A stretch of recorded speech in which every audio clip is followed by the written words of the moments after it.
Thank you, Eric. The job market is tight right now, and a lot of companies are laying people off. So we thought you'd like some advice as to what do you do if you lose your job. And joining us this morning, Master Career Architect Linda Ginac. Thank you, Linda, for being with us. We appreciate it. Thank you. I was just asking Linda if she's seen a lot of people in her office, and she says, unfortunately, yes. You know, is business good? Yes. Yeah. I mean, and this for all walks of life, right? All walks of life, yeah. Mm-hmm. Teachers, lawyers, sales professionals. I mean, it's hitting everybody.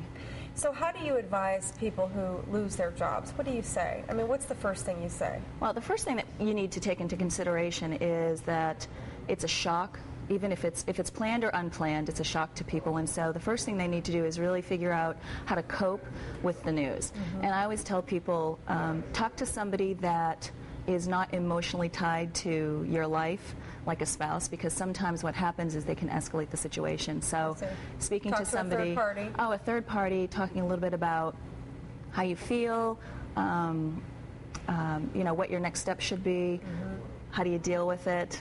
You know, it's traumatic. Linda was telling me that sometimes this is equal to, let's say, a death in the family or divorce. Yes. Same kind of thing, and you go through all these emotions. You're going to go through all those phases of well, you're mad and you're sad and all that. Yeah.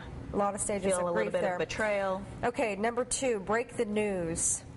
So breaking the news to family is the hardest part. We've had and seen situations where people would go weeks, months. I've seen even up to 6 months before somebody would go home and say, I've lost my job. What would they do? Lie about it and say I'm going to work and they don't? Yes, because here they're thinking that, well, I'm going to get another job before I have to break the news, so I don't want to upset the dynamics of the family. Okay, but you said that's a bad idea. It's a bad idea. Yeah, really. You got to be upfront because if you can start talking about it up front, then you can deal with the situation in a lot quicker way. Taking care of business. Taking care of business. Well, when you get laid off, the first thing you need to do, sometimes when you're going through that layoff process, the organizations will tell you the benefits that you get or the resources that they're going to give you, but oftentimes people don't hear it. So you need to go back to the situation and really understand what is it that the employer is going to provide for you. Are you going to get outplacement benefits? Are they still going to provide insurance? Is that negotiable in those situations? Rarely that's negotiable. Really? Yeah. They pretty much set the standard and they say, here's what you got when you go. Executives have a little bit more flexibility, but I mean the average individual contributor. Okay, we've got about a minute left, but we have a few more. Slow the cash burn.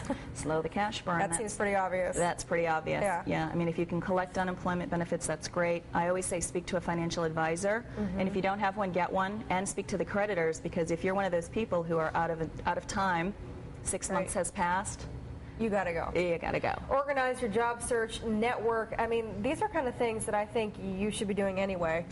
Always. I mean, I don't think anything is ever secure. So nothing is secure. You got to be networking all the time. Networking all the time. And I always tell people, take stock of your network, take stock of your skills, and really figure out who in your network might be closest to what you're trying to pursue, and then make that leap forward. And also network in those groups that are pertinent to your profession. I think number 7 is probably one of the hardest things to do is be patient, because when you have a job, you can be a lot more patient. When you're out of a job, that's when it's like, I mean, you look at the hours. That person hasn't called me. The minutes. Yeah, exactly. Yeah, exactly. And what I find most people want to do is just get right behind a computer and do job searches on online job boards all day long, and that's the worst thing that you could do. Really? What's the best thing you can do? Network. Get out there. Get out there. Yep. Meet people, talk to people. Sounds good. Drum up business. Linda, thank you. We appreciate it. Thank Some you. good tips. Still ahead.